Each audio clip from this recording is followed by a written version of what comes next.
This week, you could win a Death Guard Codex and the Combat Patrol. Also, we have big news about UK Games Expo. That's right, guys. Weekend starts now.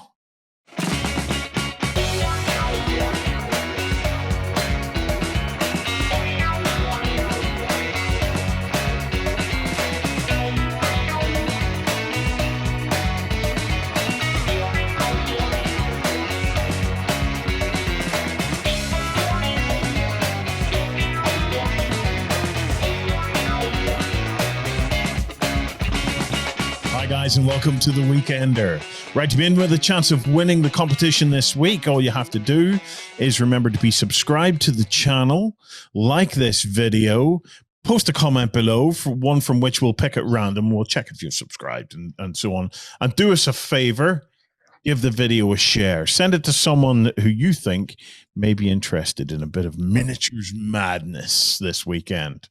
Right, I'm joined by Lloyd, Ben, Jerry, and we are going to kick off your weekend with some awesomeness from the tabletop gaming industry. Right, Ben, where do we start this week? So we start off with a little bit of an update. So on Monday this week, we did our Blue Monday Antidote live streams, which were pretty awesome. Yeah. So we did 4 of those throughout the afternoon on Monday, just to try and make people feel a little bit better on the most depressing day of the year, as determined by a travel agent, apparently, according to Jerry. So there we go. It was a travel agent that made it up. I read that it was like a card company made it up. They approached some scientist because they wanted another holiday to sell cards for. Sky Travel. Because I'm going to go out on a limb and say not many people are booking holidays immediately after Christmas. It was affecting their top line, but you know. We had been told about this Blue Monday event. Some of our American buddies thought it was like a Black Friday, and they thought it was all about the spending. But it wasn't about the spending; it was about the spending quality time together. Exactly. See what you did there. To get over the most depressing day of the year. It was great crack. It was, yeah. We did a series of, we brought back a hobby hangout, so we did a couple of those during the day. We also finally got around to giving away the Hero Forge winner. So that was a fantastic one. I'm not going to spoil it, but go and check it out because an amazing miniature won that one. Yeah. Did you do the article? Did you do the article yet? I haven't done the article because I've been very busy. Thank you very much. But I thought I will do the article. Order it. What can we? These the recordings here over on our Twitch channel, are they? Yes. So all 4 of them are over on there, so you can go and watch back those recent broadcasts. Go and check them out, as well as the hobby hangouts and the chat about the Hero Forge miniature. We also did a chat with the guys from Warcradle and Wayland Games about Dystopian Wars and what's new for that. So we got a little bit of a breakdown of the starter set, what you get in it, and kind of like their ethos for what they want to do with Dystopian Wars going forward into the rest of 2021. There were even a few sneaky shares of some cool stuff that's coming up around the corner as well. So yeah. There was. Right. Go and check it out. Those if you want to spend a bit of Blue Monday time with us, even though it's over, like we said, it's on Twitch. I believe it's also on the YouTube channels. It's on Facebook and Twitter as well. I think it's archived there too. So yeah. Check it out. Right. It's that time. It's the most important part of the show. It's where the little guy becomes the big guy. It's time for Indie of the Week. The echo in there really serves you well now, Warren. It does work. I don't need any special effects or crap like that anymore. So, Jerry. Yes. Who did we pick for Indie of the Week? The Royal Way, as in you. We visited Brigade Games before on the other side of the pond. So this time we decided to have a show of Brigade Models on our little side. As we travel back into the 90s. Yeah. Right. you are always... No, different company, but similar names, and people sometimes get them confused, or if people are looking for one, they stumble across the other and then get baffled why what they're looking for isn't there. So Brigade Models is UK, Brigade Games is US. As Lloyd has just alluded to, this is a site that is clearly hosted on GeoCities. It loads fine on my AOL. So dudes, all of you back. I had I had a little site dedicated to the Necronomicon on GeoCities. Nice. It's probably still up there. Nothing ever goes away, you know. Yeah. Oh, no. I think GeoCities has gone away. It has gone, yeah. Although Flash won't work anymore. Yeah. Back in the day when me and Lloyd first discovered the internet, I think it was 1996, and we had a PC, and we discovered the internet and the animated GIF. Oh, we discovered that hard. Yeah. Oh man, did we go hard on the animated GIF and MIDI and the animated GIF was just it changed our lives. It changed our lives. You know, flashing backgrounds and we did it all, man. It was super. Reminds me of my first stumblings into the internet, which was done via the Queen's University computer lab, because not everybody had a home computer, and people who did, not all of them had the internet. In fact, a fraction of a fraction had the internet. So I went via the Queen's computer lab in the mid-90s. That was a weird place. Speaking of computers in the 90s and discovering the internet, we were part of a computer club called Glencom. And they're partly the inspiration for the golden buttons. Isn't that right, Warren? Yes. So Glencom took place at the highest pub in Ireland. Okay. Nice. Right up on top of the mountain. At the top of the Glen one, yeah. Pass. Right, so at the top of the Glen Chain Pass, there's a little pub right at the very top. It claims to be the highest pub in Ireland. Okay, They have a bit of a squabble with a pub in the south, and they're kind of squabbling over who's the highest, right?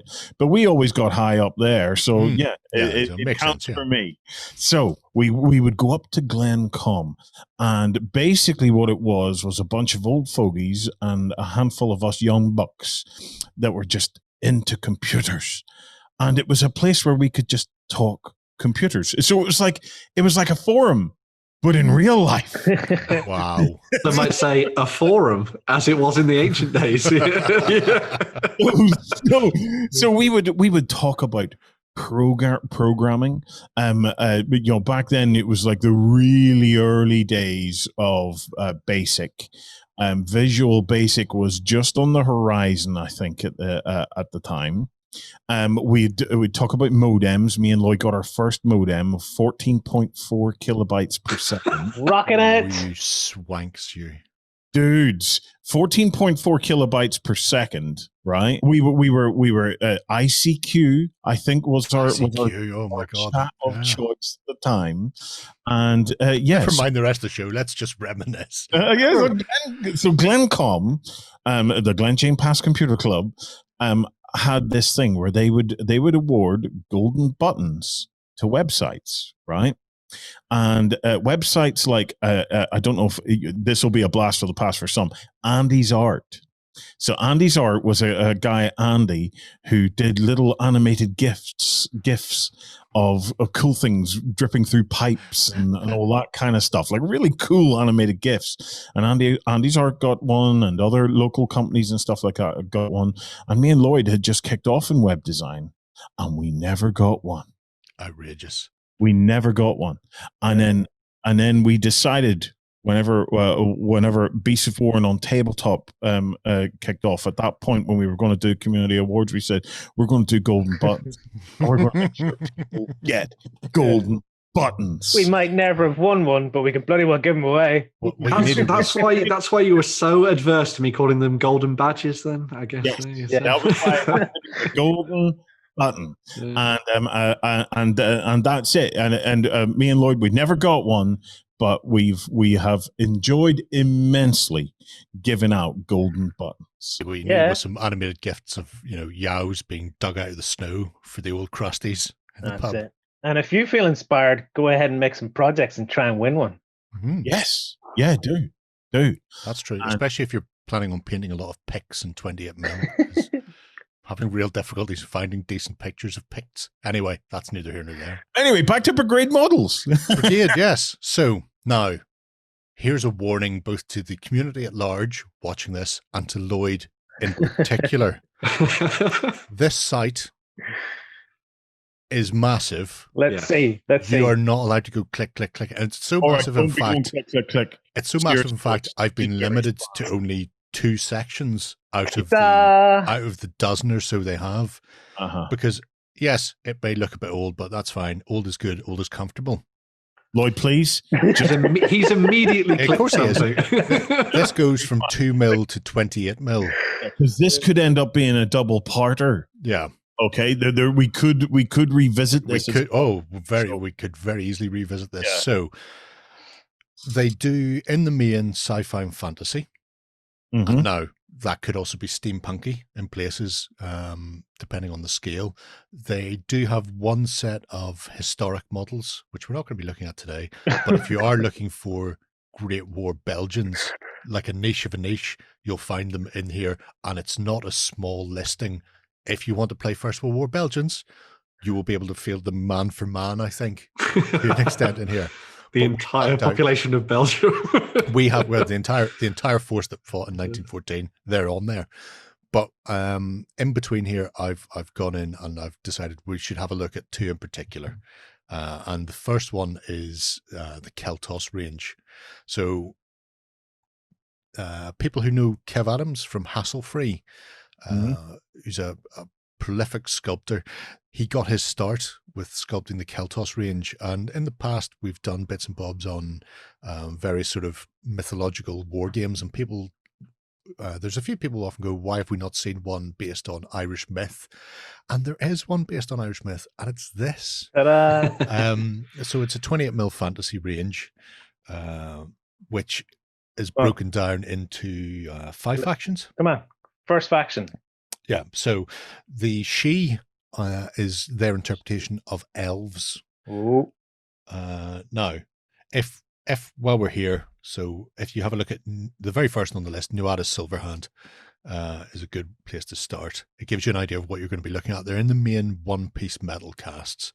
Nice, chunky sculpts as well. But there's also the Storm Witch, who lives in the range there. Oh, look at that. Look at you go. Some of these you can click on, and they will get embiggened.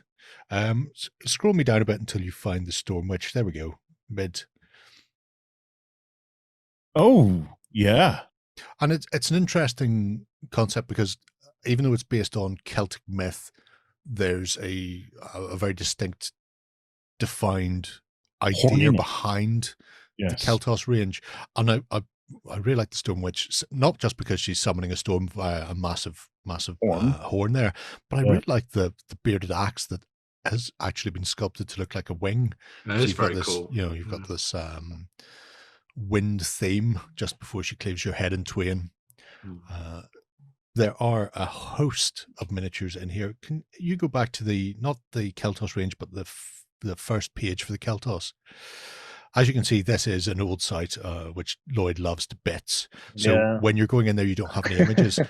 At the top there, you see they've organized them into PDFs. So if you click on those, they'll give you thumbnail images of everything. And then if you spot anything of interest, we can go and have a look at the bigger one, or I don't know how big they'll embiggen to there. But it's interesting because he's just going nuts now. Look at them pixels. The she are obviously the elven range, which is perfect for Irish. The Vanir or Vanir are a Norse-based dwarven set of miniatures, which are just boom. Yeah, I thought you'd like that, Ben. It's both Vikings and dwarves in one handy dandy pack. Now, this is probably the smallest section on the entire site, because the Celtos, unfortunately, as a range, isn't being expanded upon anymore. But it means if you are interested in doing things like this, you don't have to worry about playing catch up. It is there forever and a day. Vidar Wolfhelm looks amazing. I love that guy. K Finn White axe. And when I say white with the big paws there, there's a reason for that, because that is Kev White's first miniature based on himself. Wow. If I remember correctly, this one, his wife is in there somewhere as well, but I can't remember which one's supposed to be. Because Kev has often inserted himself into various things over time. Beyond the dwarves and the elves, the Celtos range also includes what you would see in general sort of Irish myths. So you've got the Gaels, the Fomorians, and the Firbolg, who feature a lot in the Book of Invasions. And you can get not only the miniatures, but you can also get softbound versions of the rule book. And the I did see that they had a rules section. they have the rules are still, so it's not just that this is an old game that they've got the miniatures for. They still will print the rules, and they still print the supplement book for the games as well. And that is particularly funky. I love that. Hearn, Lord of the Hunt. Is that not from the old Robin Hood TV series? Hearn the Hunter, yeah. Oh, well, he's a Celtic god who has appeared in a myriad of things. So I want to say the Celtic name is Curanos, something like that. Curanos, yeah, something like that. He even shows up as these are great pastiche in Pratchett with Hearn the Hunted. It's a small animal that gets chased around. But they're lovely models. They're very distinct look. For people who aren't into Celtos, they recently went in and sagafied them. Yeah. Saga as an example. So with Saga with a bit of magic, they made up essentially 4-point warbands. So you can just go in and go, I would like a fantasy Saga warband using these figures, please. Give me 4 points of that, and you will get those. Now, there aren't pictures of them because that takes time and effort. It's easier for them to go, you'll get a 4-point warband. Suck it up, fellas. But as you can see, there's the Fomorians, the Fomorians, the Ballower of the Evil Eye, and the weird and wacky monsters that inhabited. I want to go find these guys. So remember these names: Mortrog, Durag Tak, and Beastman. Beastman champion. So, and these came at a time when you had. Oh, that's not the one. Oh, you were close. Mortag's just down there. The orcs. Yeah. There was that's pretty cool. Another company in Scotland had a fantasy game, Chronopia, at the same stage, where I think Kev may have sculpted for them as well. So Chronopia and Warzone / Mutant Chronicles and Celtos were all in that sort of mid-90s. They did stunning stuff. At a point when GW wasn't all-consuming. Now they've kind of fallen to the wayside and people don't often remember that they exist, but there's always some interesting things to be found when you hook around, even if it's just a nice model to paint or an interesting character to tag into something. And they were very different.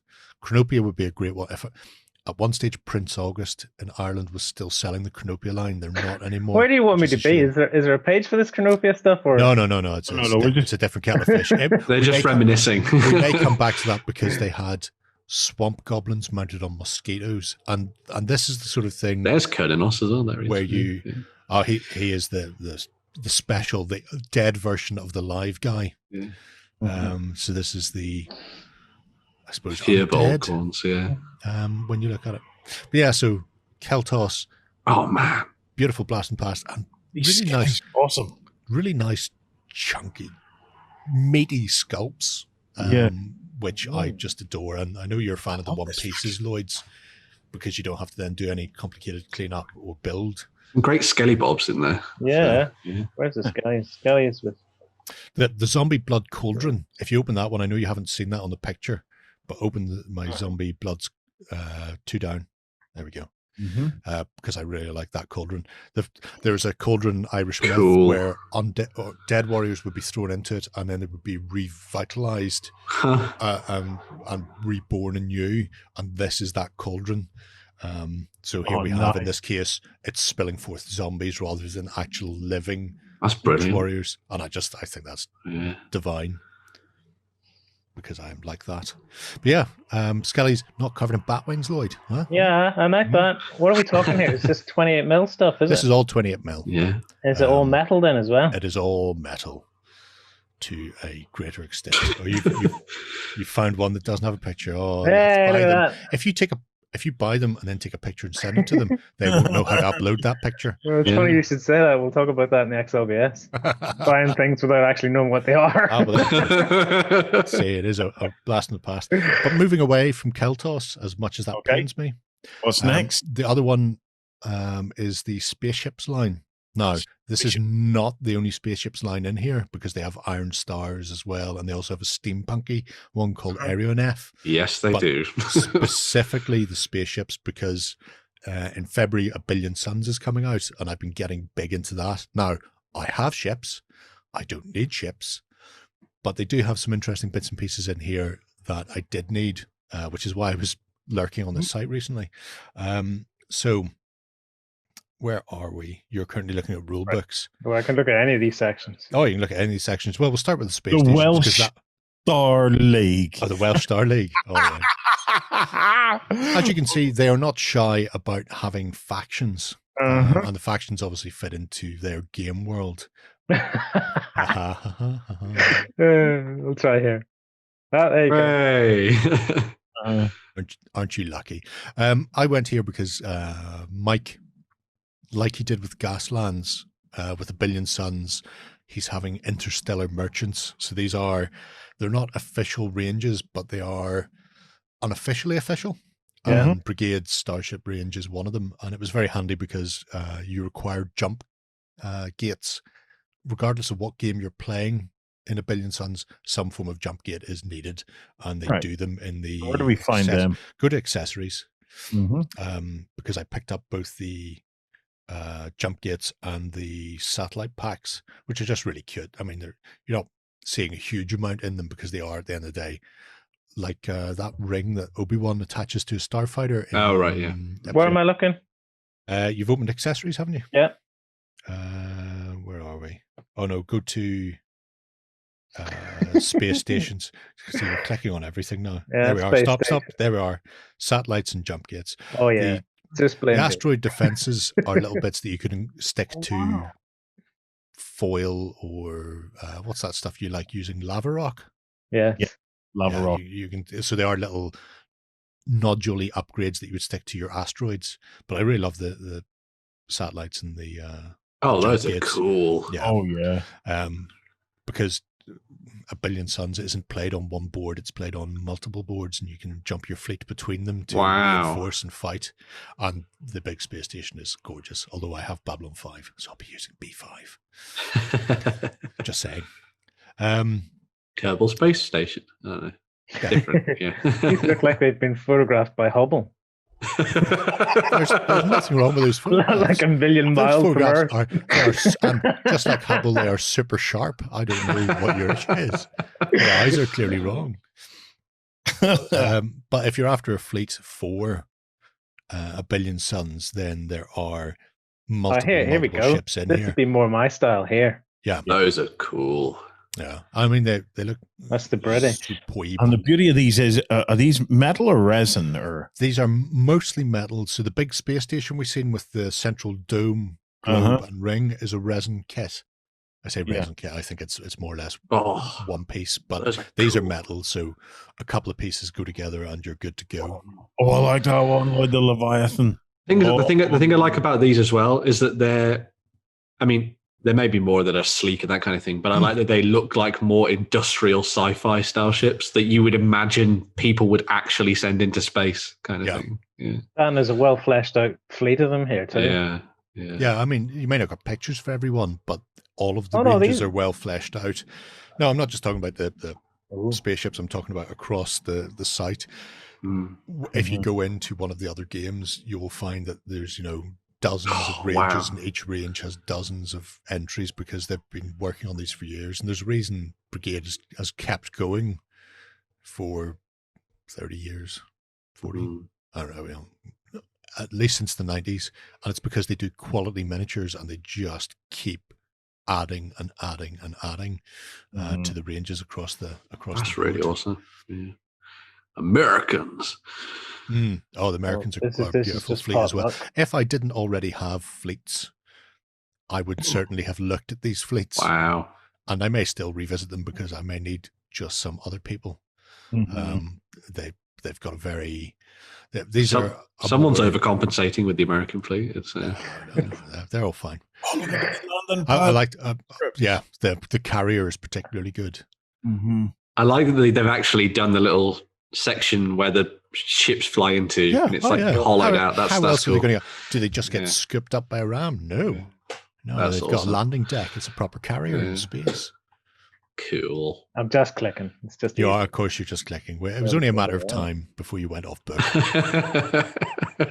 And this, I mean, these are obviously of a certain scale. I think they're like 1 to 9,000 or something ridiculous like that. Whatever space. They do say the scale on the front section for it. I think they will do. Yeah, so, it does. There it is. 1/3000. 1/3000. There you go. In case in case other ships from other companies are around and you want to see whether or not these will fit. And the fighters are 115, 1500. Yeah, so they're a bit bigger so you can see them rather than just being the heads of pins, which is fair enough, I feel. Yeah. But it's a gorgeous set, and you can see one of the reasons why a lot of people are sort of getting very on board, because they've a mix of styles between almost taking modern ships and progressing them, but then there's also that sort of Star Trek, Star Wars, and B5 feel to some of them, where they've gone, well, that looks good, but what if we make it a bit more realistic? What if we take a Star Trek shuttlecraft or the Excalibur from Crusade, and then we just sort of slab it up a bit so they don't look quite as... I mean, that is just cute. We're looking at the European Federation now. Yeah. Go on the EU. Be cool to look at the Chinese after this, actually. But wow, I really like these. They're giving me a very much a kind of a like elite dangerous vibe to a lot of the craft, which is cool. Yeah. So, and I mean, apart from the paint job, there's a defining characteristic within the fleets where they, as a group, even though the ships may look different, you can see they have a common DNA running throughout them. So there is a feel that each fleet has its own look. The Chinese Democratic Socialist Union there, Lloyd. Do we see? Curious to see. Oh yeah. Oh, that's got a bit of a only kind of a thing. Look, yeah.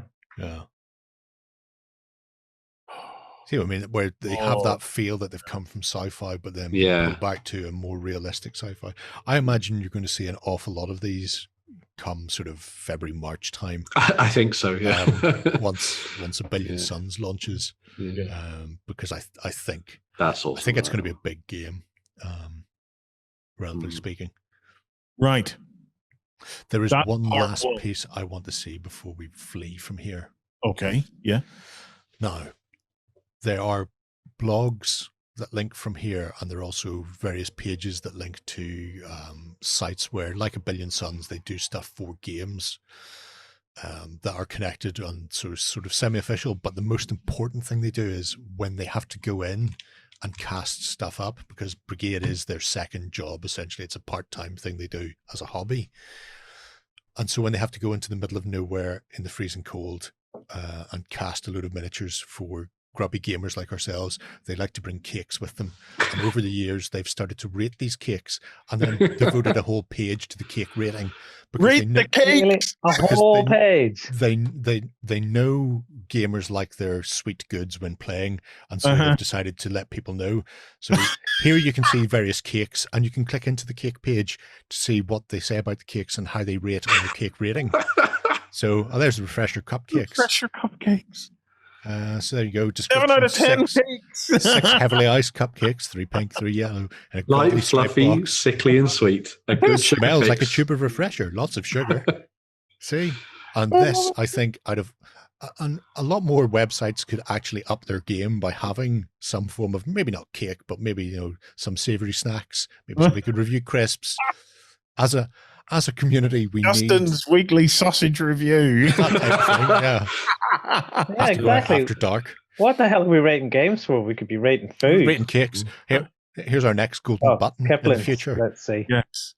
Mr. Kipling's British Fancies. Oh, they must have been for the Olympics, were they? The 2012, 2016? 8 out of 10 for them.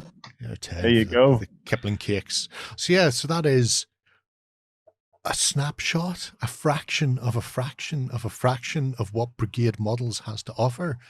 Like I say, if you're interested in your 2 mil, your 6 mil, your 10 mil, your 15 mil, your 1/3000th spaceships, or your cakes, you will find them in there, and the ranges are massively, massively comprehensive. Right. Yes, it's a little bit of the dog for Lloyd to go through, but 4.5. Oh, you'll be staying clear of those, Lloyd, won't you? Oh dear. Oh, Asda, you've let us all down. Right, enough. You're making me flipping hungry. Enough. Right, guys, that was our Indie of the Week for this week. That's the brigademodels.co.uk. Go and check it out, and there may well be a part 2 on that one, because it is massive. And I do want to see more. I want to see some of the small-scale stuff.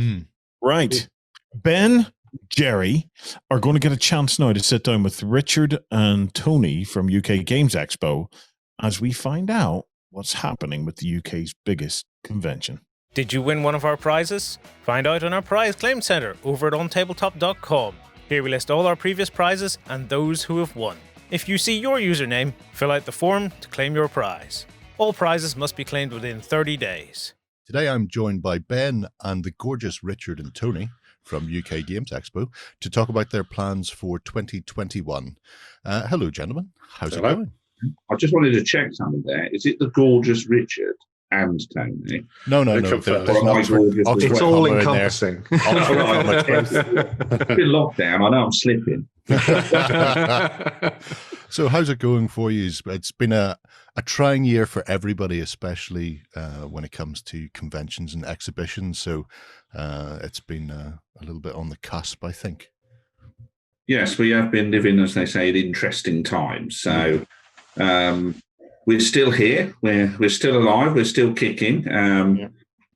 This has been a really difficult time. First of all, with the postponement of the first show, then the cancellation, and now still, even with vaccine rollout, this looking at a June show, which is one of the main reason for coming and talking to you guys today, is to let people know that there is going to be a change now.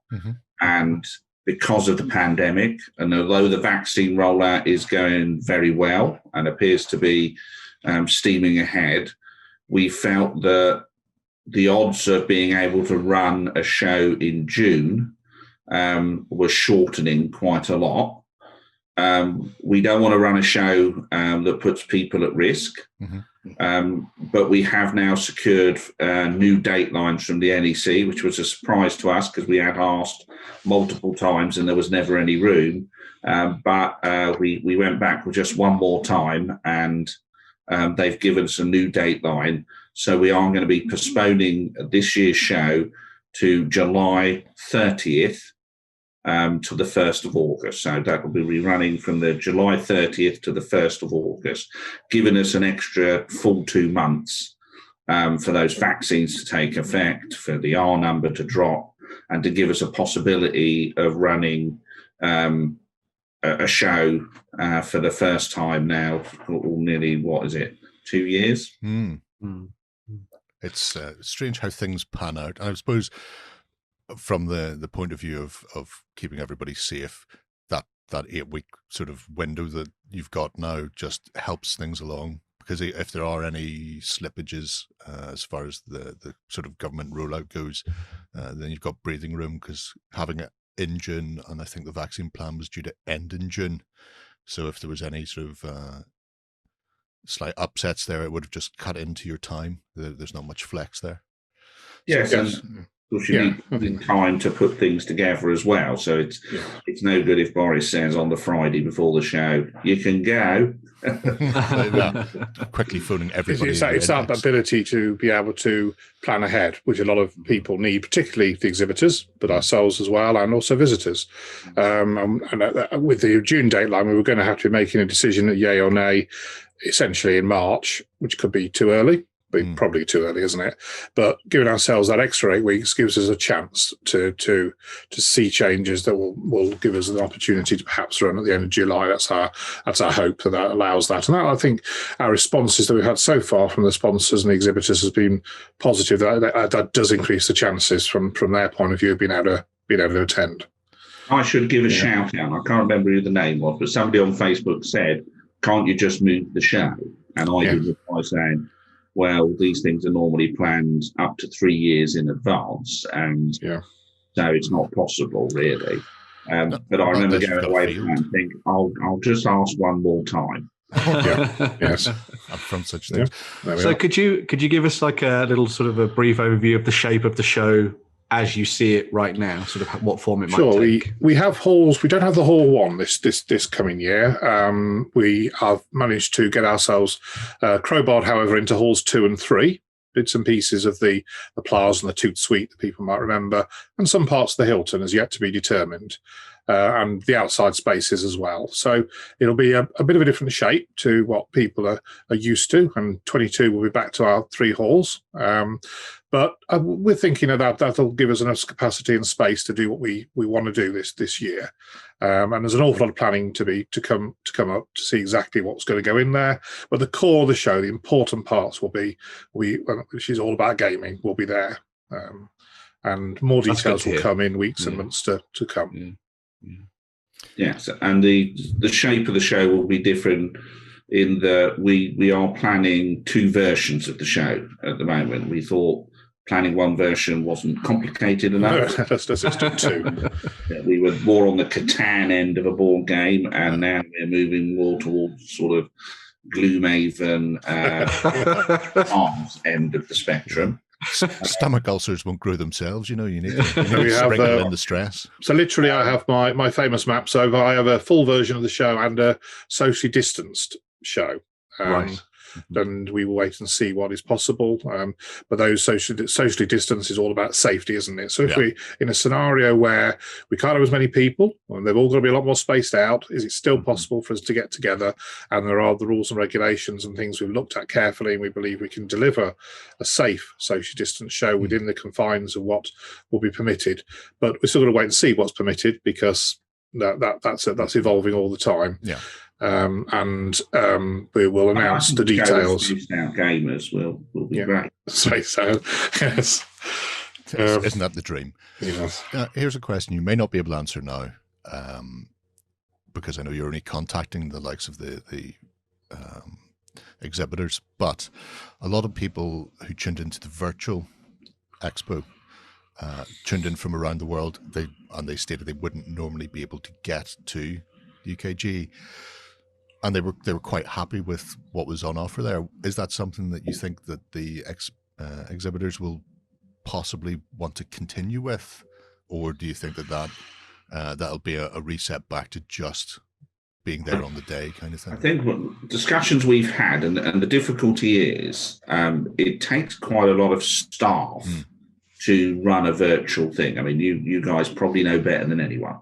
To run online stuff is technically complicated, produce good content, time consuming. And when you put all your staff into a physical show, it's then how do you staff the virtual online experience? And we would have the same difficulty. In fact, in order to solve that, that's why we have OnTableTop come in and do all of our online stuff, because we couldn't do it at the same time as running a physical show. We're too busy shoveling Daleks round and these kinds of things. Making sure Vikings don't hunt people down and all that kind of thing. That's right, making sure Vikings don't chop their own finger off with an axe. We've failed so far. So there's all of those sorts of things. So I know people enjoyed that, but I would suspect elements of it will come in. Companies will go, well, this bit worked and we can do some of that. But that will, again, be down to individual companies. And then our real online presence will be you guys. Sure. That partnership has always been valuable. And we'd already planned for last time to bring more of the content that you're producing during the show into the show so that people can see it. So we've got, half a dozen, 10 large monitor screens so that we can stream it live into the show, so that as you're going around you can see it and listen to it into the coffee areas and stuff like that. So I think that's what will happen with that. I mean, there's certainly elements of Virtual Expo that we're going to incorporate into the show. Ability to book stuff and see stuff online much more. But we'd already done that for this year and for last year anyway. We'd rewritten the entire website to work on a mobile first platform, which of course then didn't happen.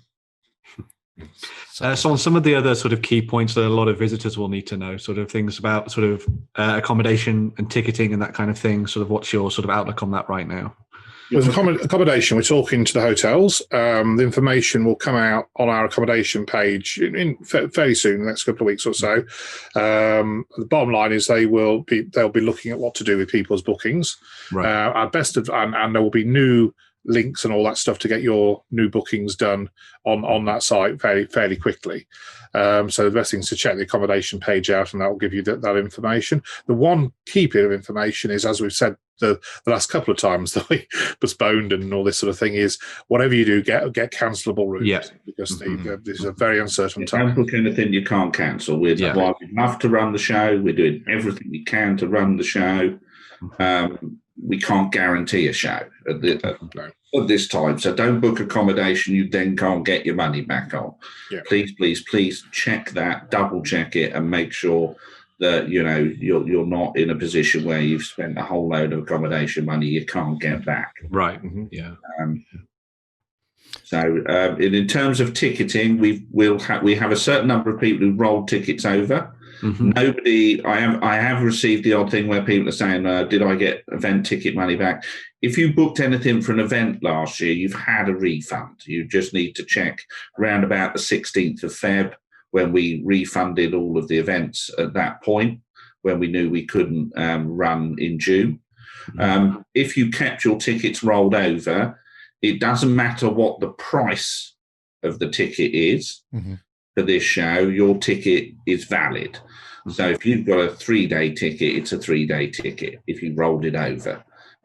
Even if the prices are different this year, as depending on what we're doing, socially distanced to normal, your ticket is valid and should be showing on your ticket page. If you log into your customer account, if it says 3-day tickets there, it might still say 2020 on the ticket, but that's just because we haven't changed that ticket description yet, and we update that. It's just your ticket is valid and is there. So if people are interested, if they've already got a ticket, they can go to the ukgamesexpo.co.uk website and check it out. If you had a ticket from last year, if you haven't yet bought your ticket, is this also the best place to go? Yes, I mean, the best thing to do is if you sign up for the newsletter, which I think is at the bottom of that page, or if you follow us on Facebook, again, the social links are at the bottom there in the bottom corner, and the stay informed section there. If you use either one of those are probably the best way to get news. That will come out. Those are the first ways in which we release it, all through following you guys on Tabletop, where again we release major news first about Expo. If you do that, then you'll be sure to know. But we're probably aiming for about Easter. To some extent, if you watch Boris, and if he makes a major change in terms of lockdown and what can be done, that's what we're waiting for. We're waiting for news. It's now safe to do things in whatever manner they deem safe, and that will be the trigger point. We, like the rest of the country, are waiting on the public health response for this. We want to keep. It's not worth running a show if we end up killing people. And that's the reality, and we've got to be honest about this. Is if it's done badly, then people die, and I think sometimes it's all a bit what's the word? It's a bit cliched and nice and covered up. Well, no, that's actually what's happening, and so we just want to make sure people are safe and we can run a show. Both of those things have to happen. You're having a Q&A next week as well on Twitch to talk about some of these things? Indeed, yes. So that's our UKGE Twitch channel that we sort of launched for the Virtually Expo, and Amelia runs it, and Kate have been doing it on and off since then. Interviews with publishers, all that kind of thing. And I think they're starting the New Year's schedule next Wednesday. I think it starts at 12 o'clock. Okay. And Tony and I will be on there, and you can come on there and ask any questions, really, and we'll do our best to answer them. Those that we know the answer. Richard will be contacting you, as we speak, really, regarding your booking. trades and your rollovers. But if you're an exhibitor, if you're a volunteer, if you're an attendee, if you're just curious, then that Q&A gives you the opportunity to ask all the questions. And now we're not guaranteeing we've got all the answers at this point, but we can give it our best shot. Indeed. Yeah. Well, I've got everything crossed for you so that everything sort of comes together at the end of July. Hopefully it'll all work out. So yeah. Yeah, it would be good. This will be the fourth time, I think, now we've tried to run this particular. Still got legs. People still want to see it. They will come if you build We'll be back. Isn't that it?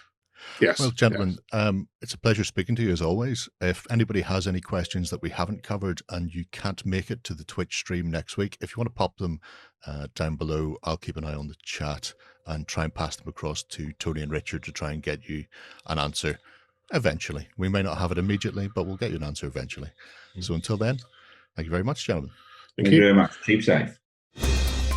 Coming to you from the center of Northwestern Europe. Covering board games, war games, card games, and all that you love. It's the news. So yeah, now we're back for some news. Some very good stuff there. I'm just going to stop you there and say thank you, because while you guys did that, I went and ate some cake. Of course you did. Of course you did. That's the way to do it. Yeah. Oh, delicious raspberry and coconut cake. That sounds really nice. Out of 10. That is a 8 cakes out of 10. Wow. Right there. So, do you know what?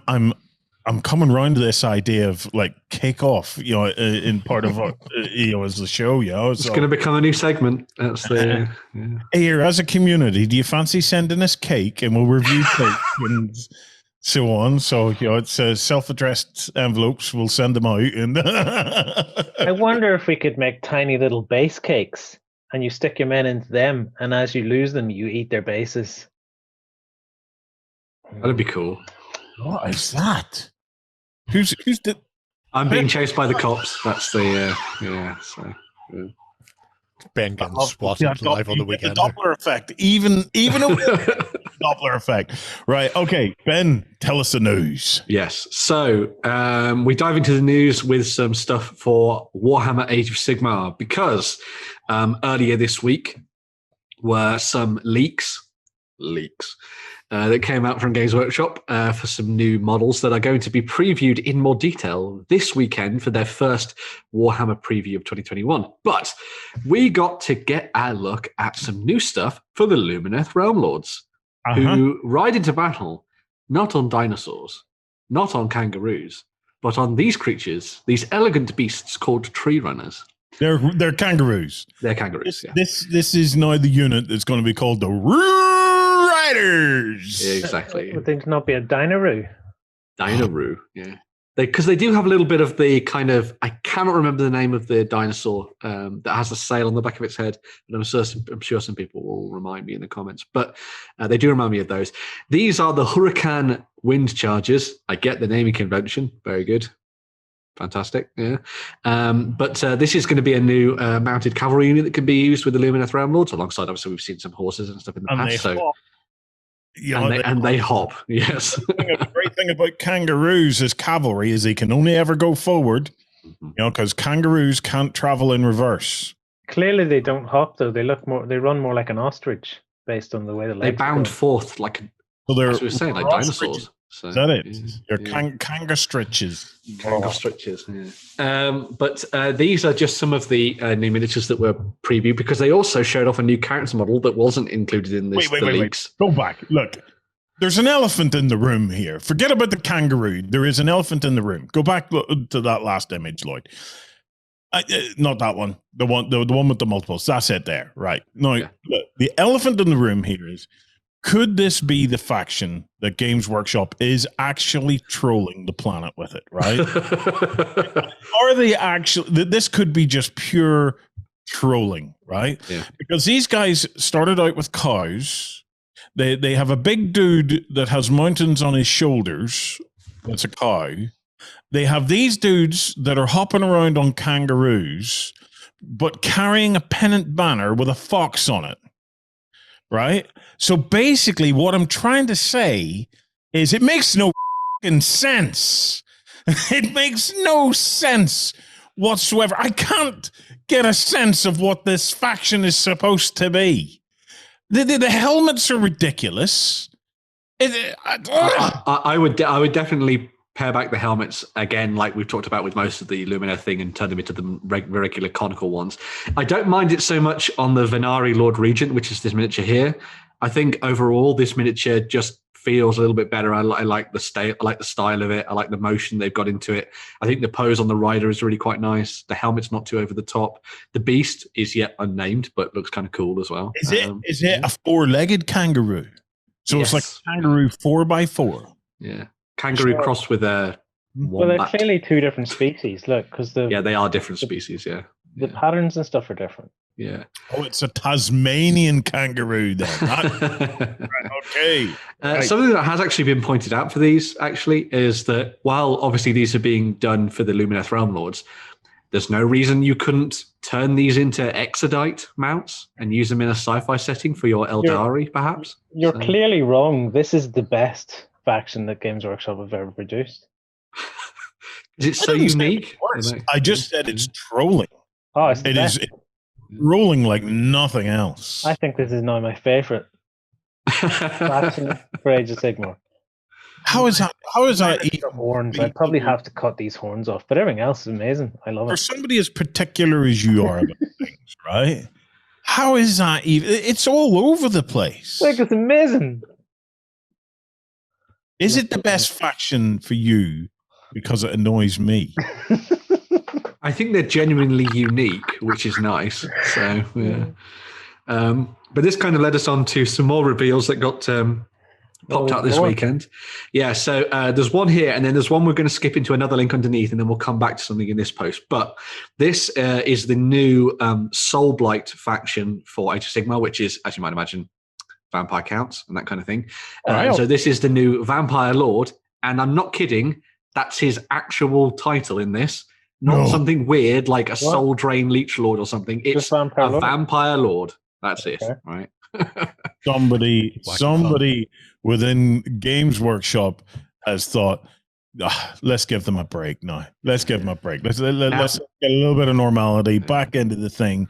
We hit them with the kangaroos. We're not going to do a double sucker punch on them this week. Let's calm things down a little bit. They haven't really, though, because now we've got bats hair onto his head.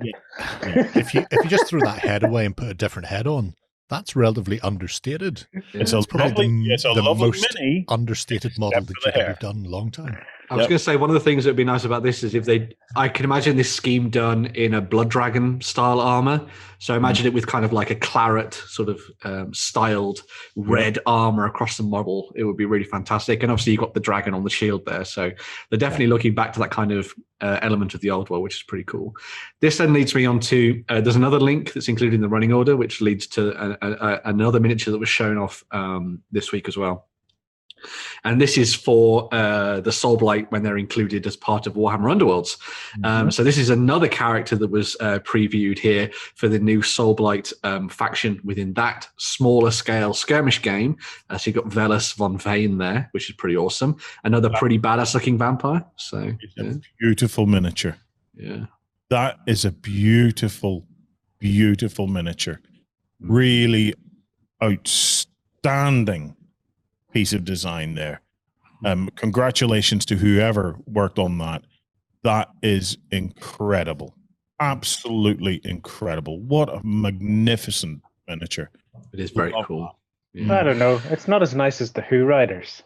I like them, but this leads me on to talking about they did also edition or something. I hope not, because I want one of these. No, that's going to be part of the one of the new warbands for Warhammer Underworlds Darkasm, and that leads me on to the kind of roadmap that they've planned out for this as well. So if you click back to that news story and scroll down, as well as showing off the fact that they're going to be talking about the Soulblight as well, they are going to also be doing another warband soon as well in May. You can see there, which I would assume is going to be kind of Savage Orc based, sort of based on the image we've seen there.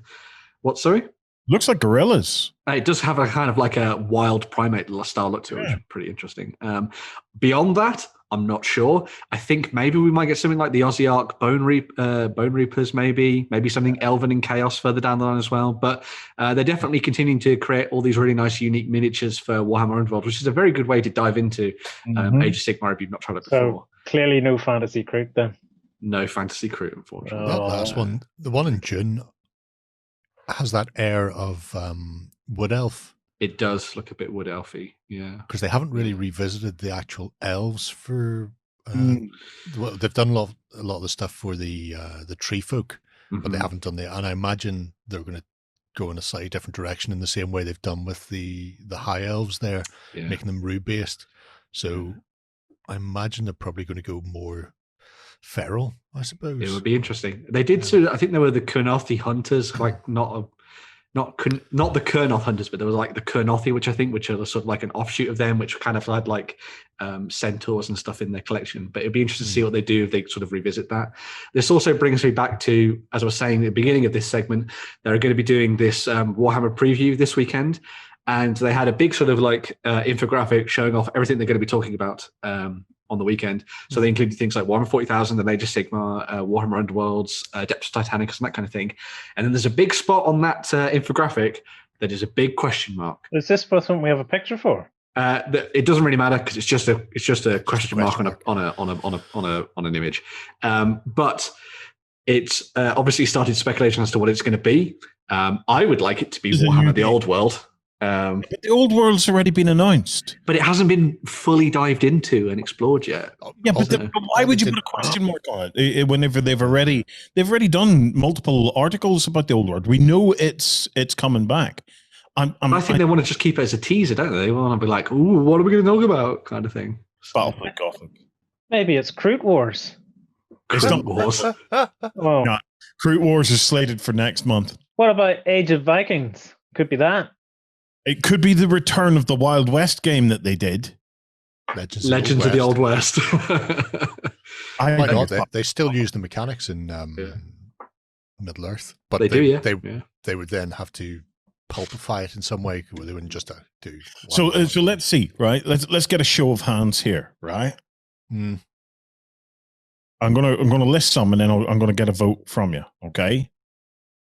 Well, it'll probably be something. I can't imagine it's something new and unique. It'll probably be something from the back catalogue, right?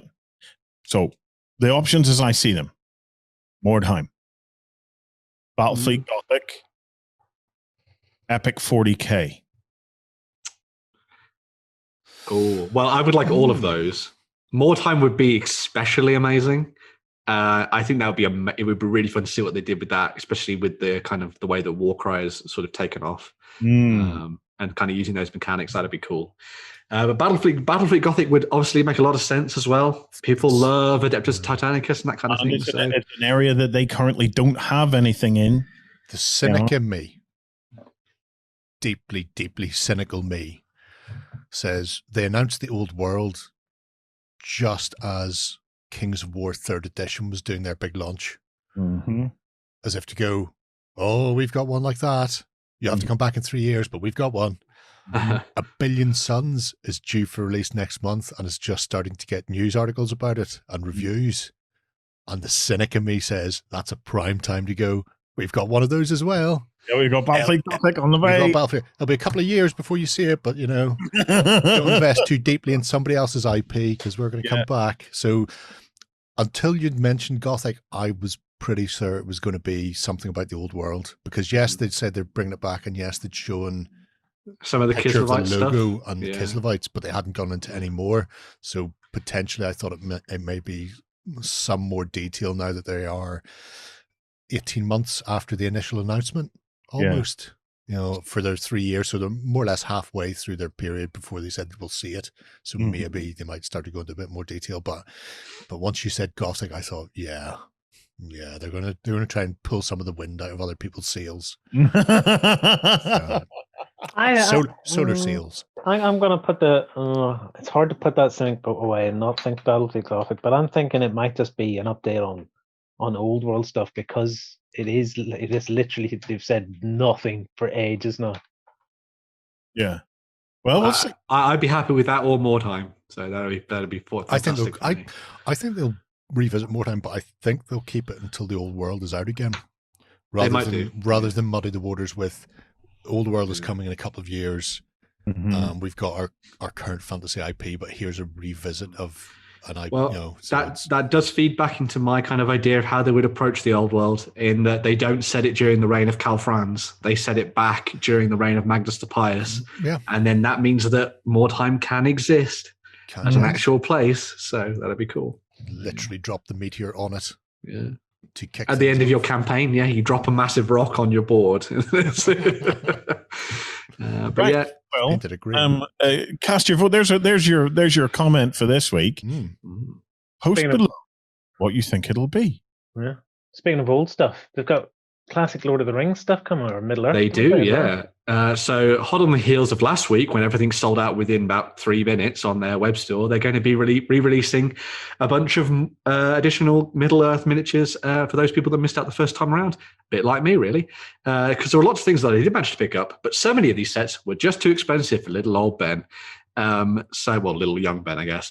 But for example, you'll be able to pick up things like the Ambush on Ammon Hen set there, which comes with Aragorn, Gimli, and Legolas. Obviously, you got a dying Boromir there with Lurtz, and then you've got Merry and Pippin getting carried away by the Uruk-hai there too. They've also got a bunch of character miniatures as well coming up for this. So you've got the likes of two of my favorite characters, Eladan and Elrohir, which are the sons of Elrond, the half-elven there.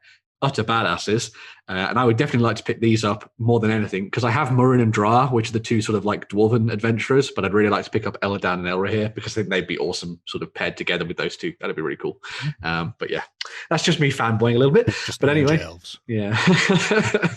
You've also got things like Galadriel that's going to be coming back out as well. So if you missed out on that one, you can pick up that miniature, paint her up either in that style or maybe in her sort of "I would be a queen" guys with the sort of greens and blues. She does look a bit like she's been bog rolled. She's been TP'd. But as well as some of the good miniatures, there's also a lot for the evil side as well. So you're going to get things like the Witch King there on horseback. They're also going to be doing a couple of the re-releases of the big metal chunky trolls, cave trolls as well. And there's even some orc captains as well that people missed out on first time around potentially too.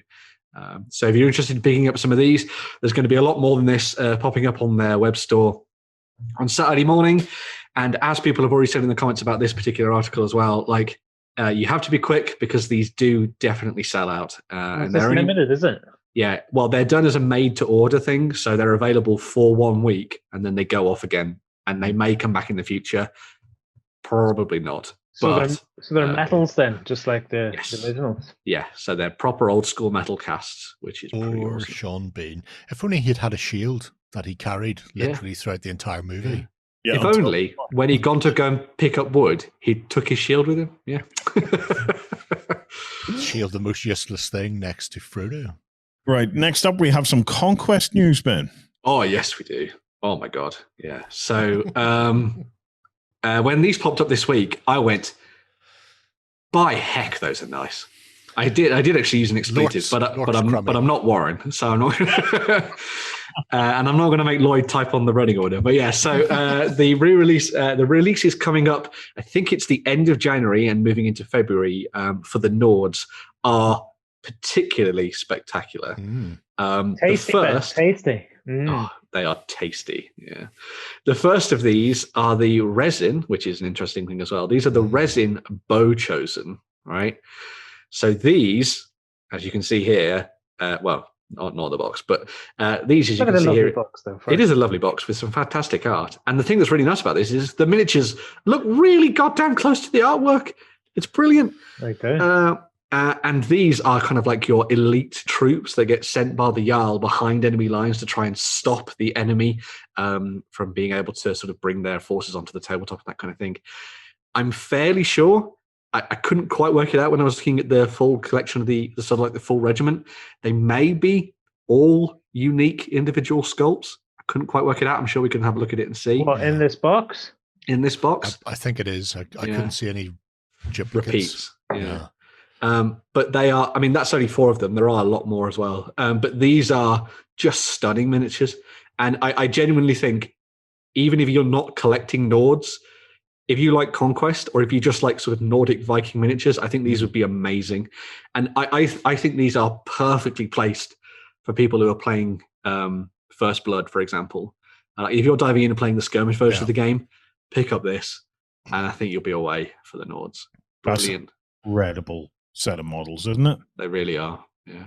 It's an interesting idea that they've segued into resin for the elites, so it's not always being constrained by plastic, because what you can do in plastic and what you can do in resin are two very different things, and the resins are stunningly detailed. And the fact that they're not having to go, well, we'll make 4 on a sprue, which means you're going to have 3 sets repeating. They can just go, you know what? I'm pretty certain every one of them is a unique sculpt. Yeah, it seems like it from that anyway. But the thing I really like about this as well is that it plays around with the kind of aesthetic that they've done for the Nords. So you've obviously got that Viking thing running through it, but then you've also got a little bit of sort of like Celtic things going on there. You've got a bit of sort of like Hunnish sort of like aesthetic mixed in too, with the feathers and the way the capes work and that kind of thing. It's just an amazing set of miniatures. And as I say, when I saw them, I was like, bloody hell, these are nice. They are gorgeous. Absolutely gorgeous. This leads us on to the second of the units that was previewed this week for the end of January as well. So on top of the bow chosen, you can also bring in some trolls to fight for you. So this is another regiment that's come out, and this kind of goes into their kind of the alliance that the Nords have with the trolls when they used to fight the Jotnar back in the day. And so there was kind of like a blood bond between the people of the North and these trolls. And so they fight at the vanguard of most armies. And I really liked the design of these ones because they had that kind of lanky quality to them. They reminded me of the kind of style of trolls that you might see in folklore and that kind of artwork and things, which is really nice. And again, they have loads of personality and character worked into them. Really fun to paint, I imagine these would be. And the fact that you've got so much of their kind of flesh on display means that if you're diving into painting an army and you're doing a lot of the kind of leather work and fur and all that kind of thing, this then gives you that huge, big spot of color within your army for you to use in the tabletop. And again, brilliant. Is this a plastic set then? Nope. Resin as well. I couldn't exactly work it out in the email, but I would assume they're resin if they're going to be elites. But yeah, so it's interesting with them as well, the fact that anytime somebody thinks of troll in fantasy, they think of large monster, lumbering thing. No, yes, they're bigger than people, but they're not that sort of 50 mil round base monster that they do for some of the other factions, and they have something akin to that already in the Nords faction. So these are a sort of a halfway house. It's a different take on them. Sorry, what was that, Warren?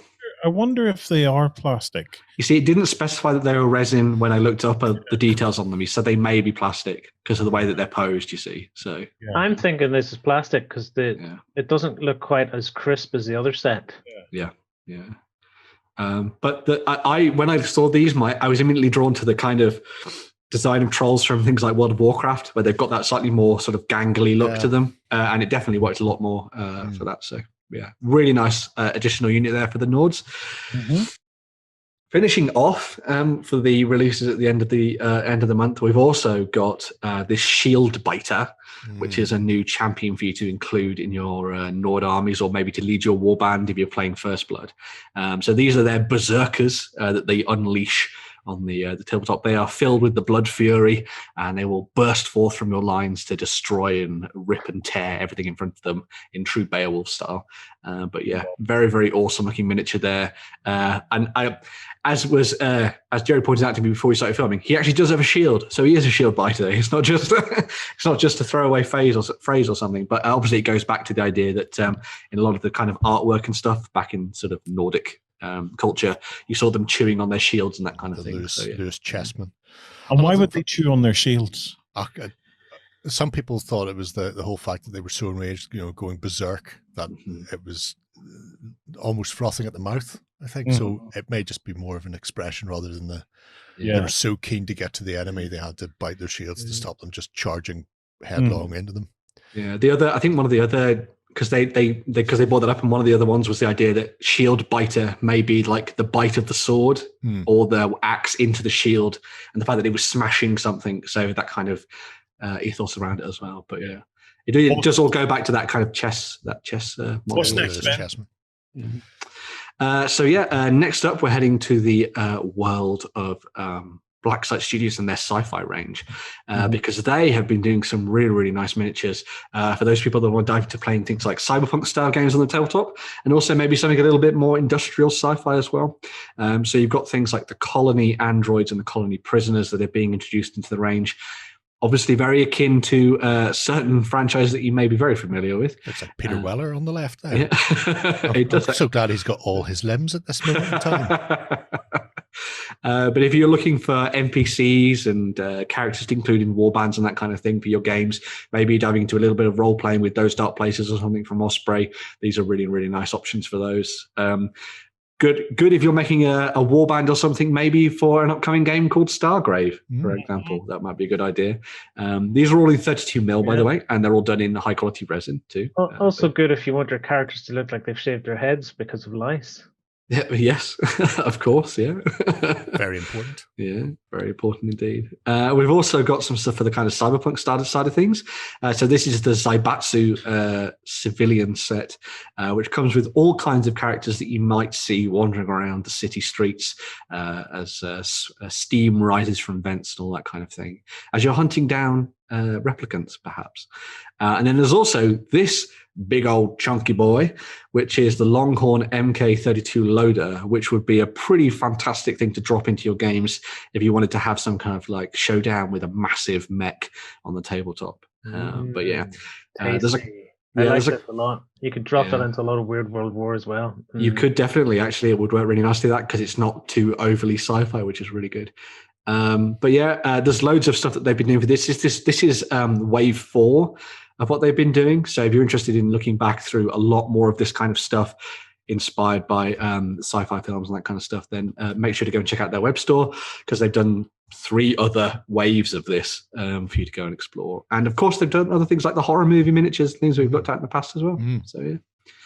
Awesome stuff. All right, next up, a range we haven't looked at in a wee while, Malifaux.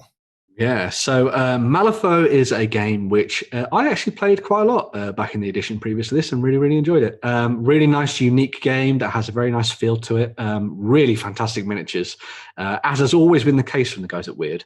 But January 2021 brings a whole bunch of new miniatures to sort of kick off the year. So we've got a new core box for Zoraida there, if you want to dive in and play around with that. If you like your witchcraft and your weird, strange, monstrous creatures, then you've got some options there, which is very nice to see. And again, brilliant miniatures. They may, I don't know about the new edition in terms of the miniatures, they may still stick your fingers together. I don't know, because they are quite fiddly miniatures, but they do look amazing regardless of that. They've throttled back on that quite a bit, thankfully. Yeah. Which is very good to hear. You've also got a couple more box sets that we'll just sort of rattle through. So we've got Rank and File there, which comes with a bunch of new characters for you to use with your guild. There's the Residents of Rottenburg, if you like your zombies as well. Scroll down through those. Which are very cool there too. Then there's a couple of really nice kits for a new faction that's been included in Malifaux for this edition, and that's the Explorers Society. So this is heavy metal, and then there's also Wanderlust. So these are a bunch of characters that are all about going out and exploring as much of the world and the kind of other side as they can. So they learn lots and lots of things about hidden secrets and all kinds of things like that.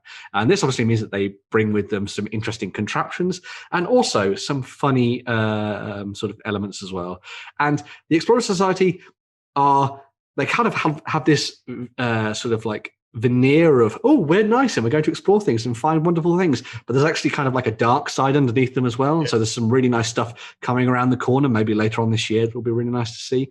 But if you who could say no to a big robot butler and a little tiny mountain goat robot? The mountain as well? goat is gorgeous. I really love the metal golem they've done in the Foundry set, the Elemental set, because that is just stonking with a massive girder to wrap around the side of your head. Yeah, it is brilliant stuff. The only thing I would say, and I say this every single time I look at anything to do with Malifaux, wouldn't it be really nice if you got a studio painter to do some painting and show that off on the boxes? But anyway. This one out. So this is the Mourners as well, which have been introduced into the mix as well. So if you want some ghostly figures to play around with, then you've got some nice ones there. These will be really fun to paint as well, because obviously you try and get those veils done and try and get the see-through look to them. That'll be pretty cool. And then finally, there is a massive model. So this is the Malleosaurus Rex. So if you wanted to drop something absolutely huge into your games for the Explorer Society, maybe if you wanted to have a couple of warbands going up against this at once, you can drop the Malleosaurus Rex in and have a mutant Tyrannosaurus for you to fight on the tabletop. So very, very awesome. Yeah, but easily beaten by a good boxer, because it just doesn't have the reach. Yeah, all those mutations and it didn't grow longer arms. There you go. Right. I'm in the mood for some historicals. So next up we have some Persians, Ben, coming in from the Victrix. Yes. So earlier this week, Victrix announced that their long-awaited Persian Unarmoured Spearmen box, well, not box, bag, is going to be available, should be around now for those people that want to dive in and play around with Ancients. So this set is going to include a lot of different options for you to dive in and play as your Persians back in the ancient period. You've got enough to make your command element there. So you've got the idea of a mutant. I'm still thinking about Malleosaurus Rex. We've got a musician and a standard bearer there alongside a champion to lead the way, if you wanted to dive in and play around with those. And as you can see from these little examples as well, as with a lot of the Victrix stuff, really, really detailed plastic kits, these ones, and lots and lots of options as well. In addition to the command element, you're also going to have lots of different ways to build your kind of basic inventory as well. So obviously this set's called Unarmored Spearmen, but alongside the spears, they've also got things like hand weapons. So you've got axes and maces and all kinds of things in there as well. And also slings as well. Is this one set with multiple weapon options? Or? Yes. Yeah. It's a big old bag full of all those kind of options, as you can see there. Previously released a Unarmored Archer set. They have. Which came out 4 months ago, something like that. So the archers have been there for a while. They've just been waiting on the rest of the infantry to come and support them. I'll be really keen to see what they do in the way of cavalry, because they've been doing some really nice cavalry recently. Normans are on the cards for them currently, but Persian cav would be interesting. And I wonder if we might see camels, if we'll see some camelry for the Persians, because nobody does those in plastic. And they could really, I think an awful lot of people would jump on board if they could get themselves some nice cataphract camelry to slam into people. They have said that I think up next is going to be armored spearmen, armored archers, or well, basically the flip side of the archers, and then both armored and unarmored cavalry as well for the Persians. So if you are interested in building an army of Persians, there's definitely going to be everything for you to do that. Who can you fight with this? Can you fight the Byzantines with these guys? You can fight quite a lot of people with them. Greeks would be a good one to start. You can slam into India if you want.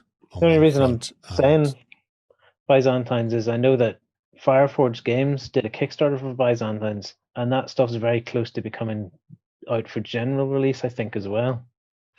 These are more Persian's not earlier than Byzantine. Yeah, this is ancient Persian, opposed to sort of Persian medieval. Empire lasted for quite some time, but this would really work best for your Bronze Age sort of Greeks. So way back.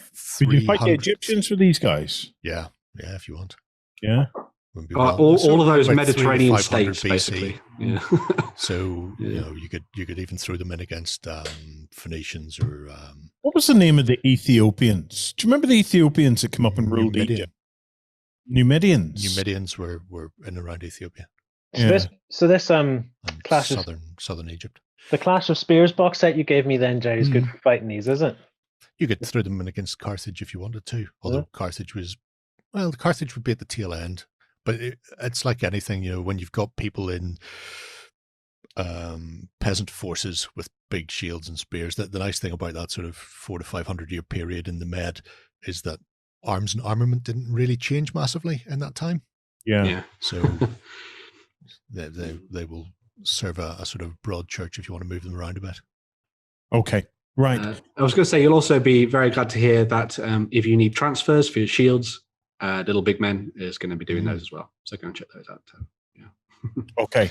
Last bit of news then, Ben. Stargrave. Yeah, so last little bit of news. We alluded to Stargrave earlier in the news. But this is a sneaky peek at what's going to be coming up from the guys at North Star. military figures for Osprey and their collaboration with Stargrave at the kind of tail end of April into May. So this is a quick snapshot of just some of the different styles of sci-fi character you can build using their new plastic kits. There's going to be a nice selection of both humans and aliens in there, as you can see there by that lovely bug-eyed fellow on the right. He's great.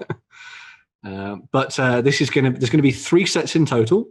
There's going to be a set for the crew, mercs, and troopers. So you're going to have kind of your proper soldiers, mercenaries, which are going to have like a pirate theme to them, I would imagine. And then you've got the crew, which can be sort of like your NPCs and your regular folks as well. And then within these sets, there's going to be enough to make 20 figures out of them, as you might imagine, from the guys at North Star. So if you're in the mood to dive in and kit bash your way through an entirely new game, then Stargrave is just around the corner, and these are looking very cool.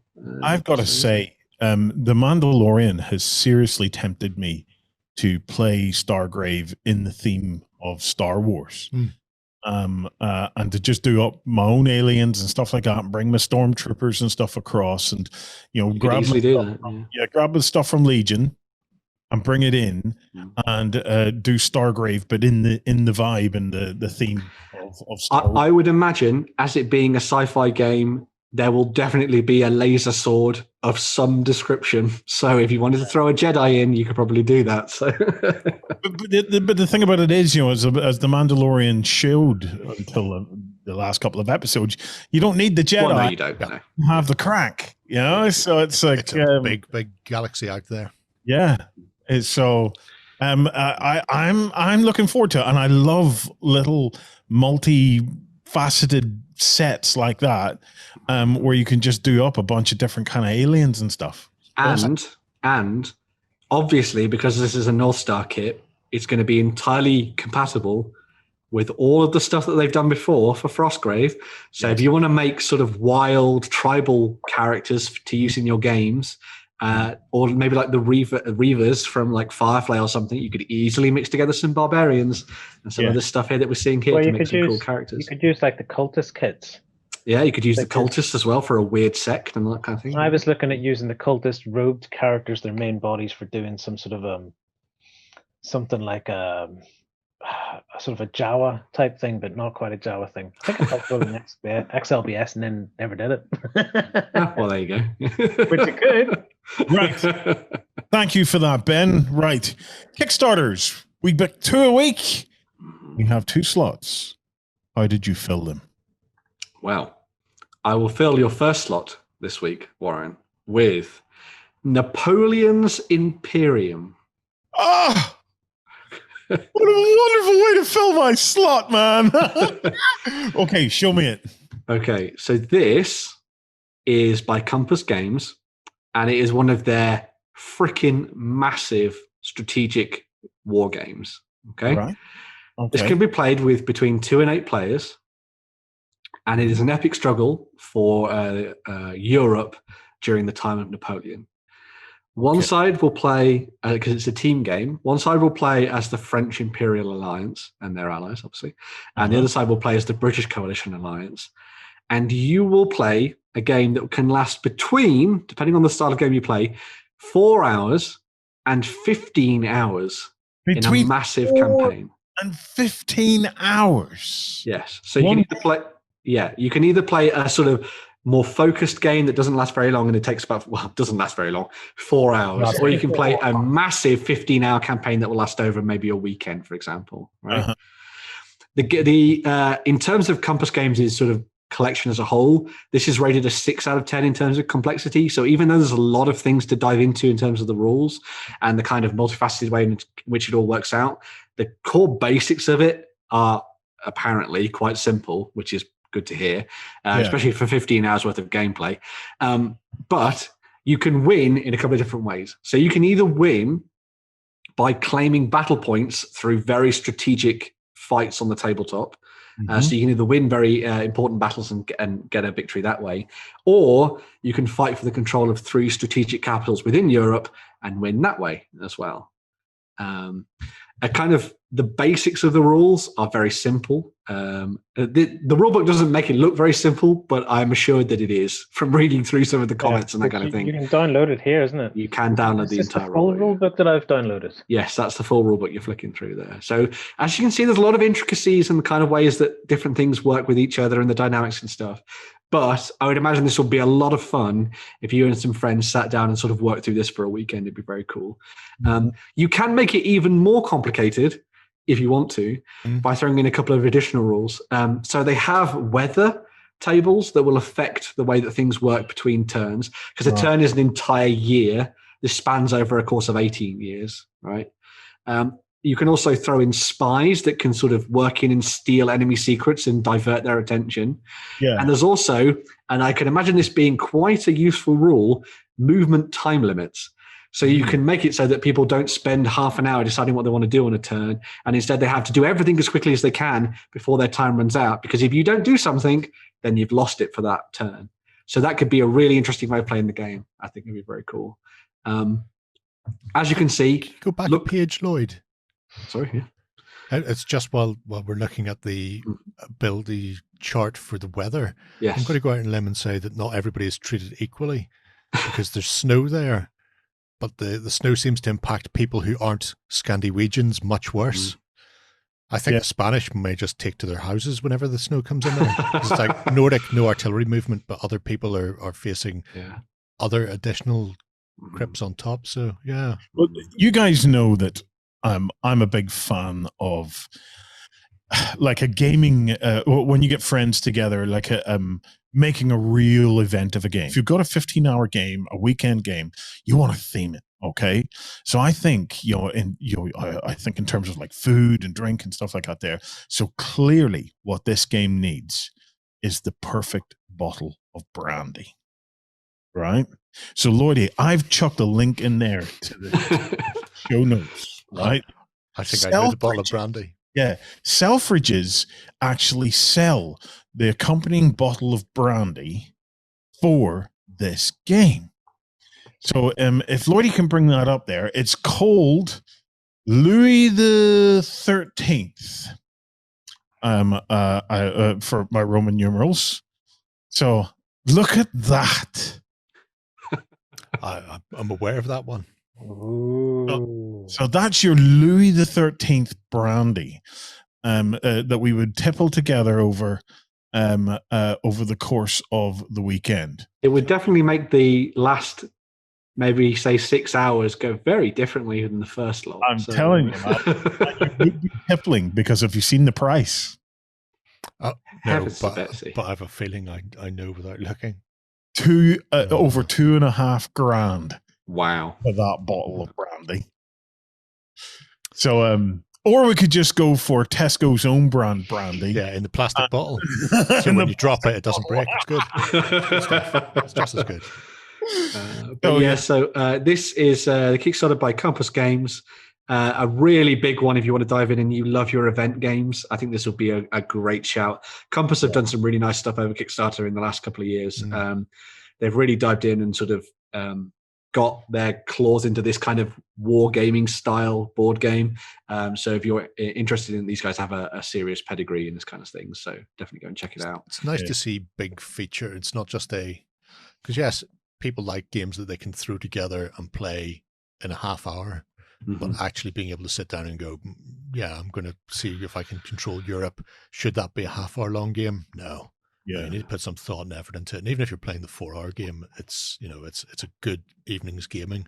Yes. But being able to do it over a weekend, and you see this occasionally in things like Gale Force 9's Dune, where again it can be a 2 or 3 day event as you do all the political machinations, because you can build treaties and break them in Napoleon, the Imperium as well.